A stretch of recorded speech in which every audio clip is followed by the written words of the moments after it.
Public.com presents The Rundown, your daily market update in 5 minutes.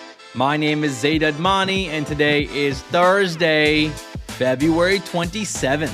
In today's episode, we tell you about the latest tariff threats from President Trump that has investors concerned. We also recap Nvidia's earnings and tell you why the markets weren't impressed. Then we dive into the big AI and quantum announcements from Amazon. Then stick around to the end of the show to find out what Mr. Beast's company is valued at. It's a lot more than I thought. All right, let's go. Well, the stock market nearly blew a big lead yesterday. Shout out Atlanta Falcons. The S&P 500 started Wednesday in the green, up nearly 1% at one point, only to blow the lead in the afternoon and dip into the red. Now, thankfully, the S&P did rally back to finish the day up 0.01%.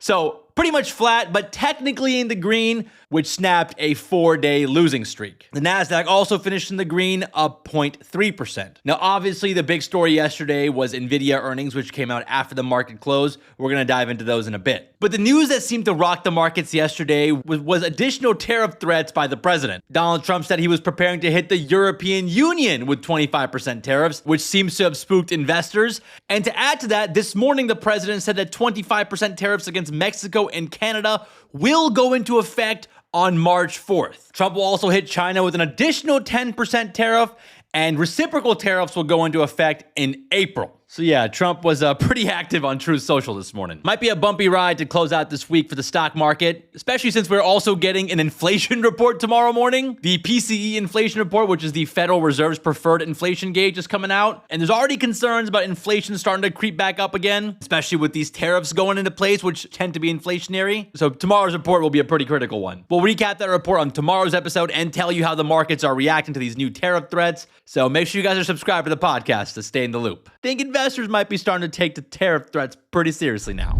Let's run through some headlines. And we have to start with the most anticipated earnings report of the season, Salesforce. No, I'm just kidding. We're going to talk about Nvidia. Nvidia reported earnings last night, and they're still cooking. Nvidia's revenues jumped 78% to $39 billion.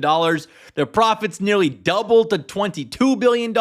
Both those numbers beat Wall Street expectations. But despite the earnings beat, investors didn't seem to be that impressed. Nvidia's stock was flat after the earnings came out, which is pretty unusual for Nvidia. It's currently down around 1% at the time of this recording. Now, to be fair, this was the fourth consecutive quarter that Nvidia's revenue growth slowed, and their profit margins are also starting to shrink a little bit, and they're beating each earnings estimates by a smaller margin. But don't get me wrong, there's still insane demand for their AI chips. Nvidia expects to generate $43 billion in revenue in Q1, which is higher than what Wall Street was expecting, and they're very excited about their Blackwell AI chip. Nvidia's CEO Jensen Huang was hyping up Blackwell, saying the demand for these chips has been amazing. In fact, Nvidia sold $11 billion worth in Q4. Adding the fact that their cars and robot division continues to put up strong growth, with revenues up 100% to $570 million.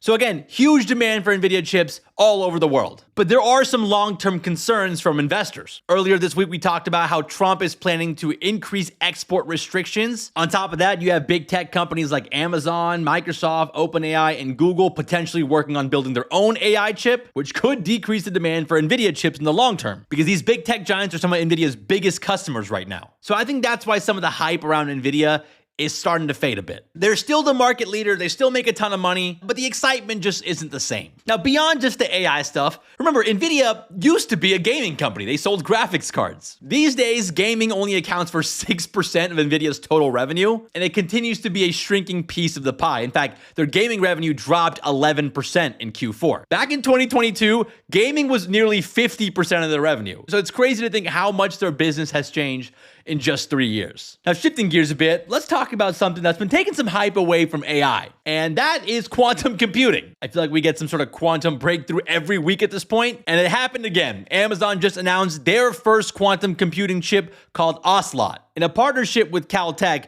this quantum computing chip integrates two small silicon microchips on top of each other. Amazon says the chip could reduce costs associated with error correction by 90%, which would help accelerate quantum adoption for real-world use case. Now, still waiting to get some clarity on what the real-world use cases are, but let's not worry about that right now. This announcement from Amazon follows Microsoft's quantum chip announcement last week, and then Google really kicked off the quantum hype cycle back in November when they announced their Willow chip. So you have these big tech giants competing on multiple fronts now. First, it was AI, and now quantum computing. And speaking of AI, Amazon really stepped up their game in that department as well. Yesterday, they announced Alexa Plus, which is a supercharged version of Alexa with generative AI. I mean, the promo video for Alexa Plus got me pretty hyped, so I'm excited to try it out. It's going to be free to use for Prime subscribers, and it's going to cost $20 a month for non-subscribers. AI folder on my phone is starting to get pretty crowded right now. Let's talk about some stocks making moves today. Warner Brothers Discovery shares are rising after the media giant released earnings, showing that they added 6.4 million subscribers to its Max streaming service. Warner Brothers says it plans to grow the total Max subscribers to 150 million